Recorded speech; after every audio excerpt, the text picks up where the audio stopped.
This is Noir Alley coming to you from the lush and languid confines of Bar 355 in Oakland. Now, some viewers have been waiting for this day since we started this show 8 years ago. It's the first Noir Alley broadcast of a film often described as the Citizen Kane of film noir. It's The Killers, released by Universal Pictures in 1946 to much critical acclaim and box office success. I have previously shown Don Siegel's 1964 remake of the film, but today is this landmark movie's Noir Alley debut. The Killers is famous for pairing two gorgeous and sexy newcomers, Burt Lancaster and Ava Gardner. Lancaster had signed a contract with Hal Wallace and made a screen test for Desert Fury, but the film wasn't yet in production when producer Mark Hellinger saw that test and hired Lancaster for The Killers, which made him literally an overnight sensation. By contrast, Ava Gardner had signed a contract with MGM in 1941 when she was 18 years old and had already appeared in 26 pictures without the studio ever realizing it had one of the era's biggest stars under contract. In fact, it was only through a lucky break that Gardner got this role. Hellinger was planning to cast Audrey Totter, a stablemate of Gardner's at MGM, until Totter opted to make The Lady in the Lake for her friend Robert Montgomery, a decision Audrey rued gracefully for the rest of her life. Mark Hellinger was one of the essential producers in the film noir movement, having come to Hollywood after establishing himself as a colorful and flamboyant newspaper columnist in New York. Young, brilliant, and brash, Hellinger instantly established himself by producing rough and tumble crime pictures like The Roaring Twenties, They Drive by Night, and High Sierra, masculine sagas with a full measure of swagger and style. His dream was to adapt one of Ernest Hemingway's novels, but all he could afford was a short story, specifically a 3,000-word tale written in 1927 that featured Hemingway's recurring character, Nick Adams. The original story comprises the famous opening sequence of The Killers, with Phil Brown as Nick Adams, Harry Hayden and Bill Walker working in the diner, and Charles McGraw and William Conrad memorably playing a pair of out-of-town hitmen come to ice the Swede, the former boxer played by Lancaster.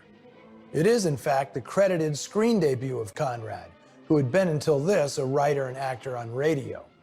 To put flesh and blood on the story's bare bones, Hellinger enlisted the help of John Huston, who'd co-written the screenplay for High Sierra in 1940.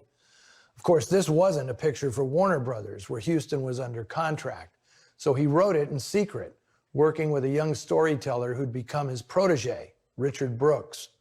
Thanks to Hellinger's subterfuge, neither guy got a writing credit, which went solely to Anthony Wheeler.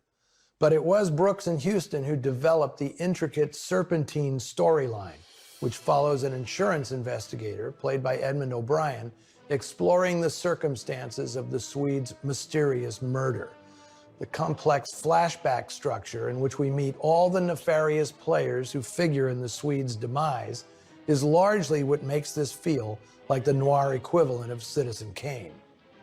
Now, if you've ever wondered what a producer does, a good producer, their primary job is to assemble and inspire the team that creates the film.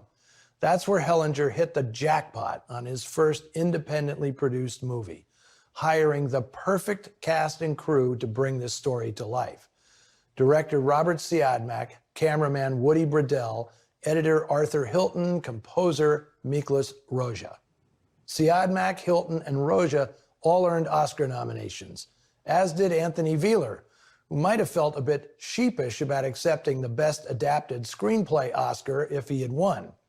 Truth be told, once you get past the first 13 minutes, this is an entirely original screenplay, one that imagines all the backstory that Hemingway intentionally left out of his terse and ambiguous original. Featuring a fantastic supporting cast that includes Sam Levine, Albert Decker, and Jeff Corey, here is the movie that Hemingway called, at the time, the only good picture ever made from a story of mine.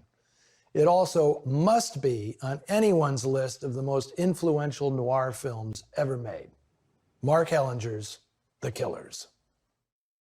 At the top, I mentioned that Richard Brooks, along with John Huston, was responsible for conjuring Ernest Hemingway's short story into a feature-length script. He didn't get any credit, however, because producer Mark Hellinger wanted to exploit Hemingway's name exclusively on all the posters and promotional ads. Hemingway was America's most famous writer, after all, with Pulitzer and Nobel Prizes for literature still ahead of him. How would it look, Hellinger asked Brooks, if the credit read, "Story by Hemingway and Brooks"? Instead of griping, Brooks made a deal for 1% of the profits in lieu of his name being in the credits. And that proved to be a brilliant stroke when the picture hit big.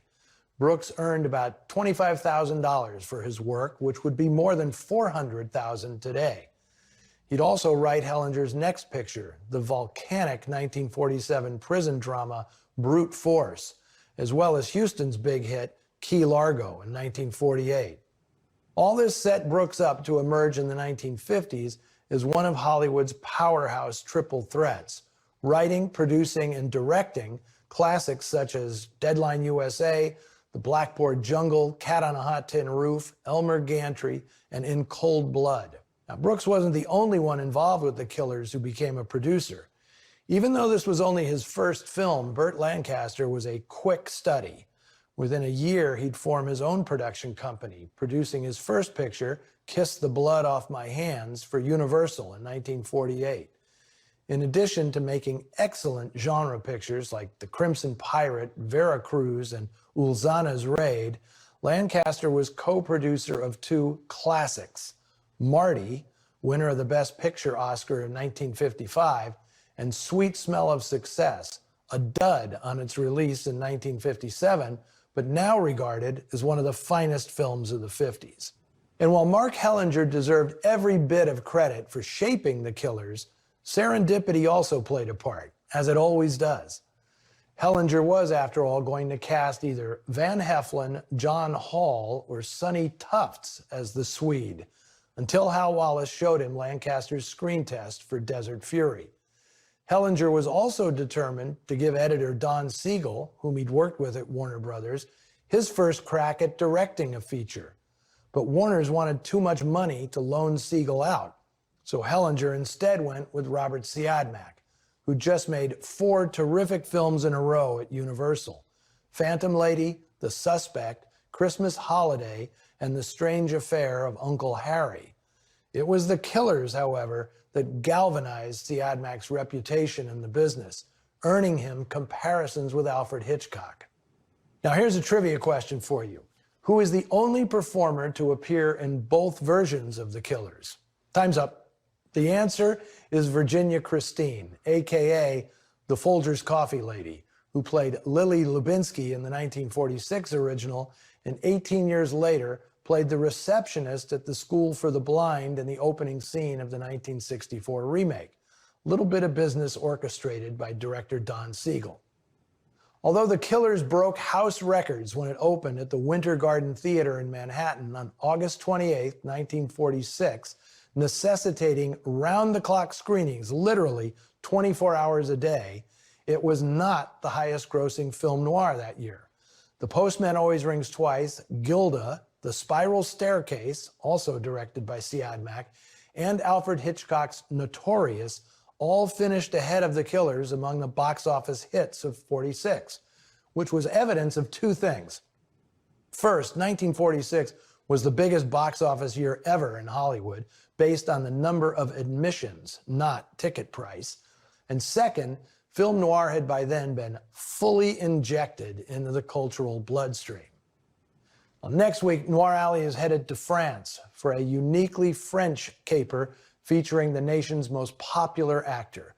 Jean Gabin stars in Touché par Grisby, which sounds pretty frou-frou until you know that translated into English, it means don't touch the loot. To fully appreciate it, I suggest enhancing your viewing pleasure with the 3 B's: baguette, brie, and Bordeaux. Until then, see you in the shadows or in line at the boulangerie.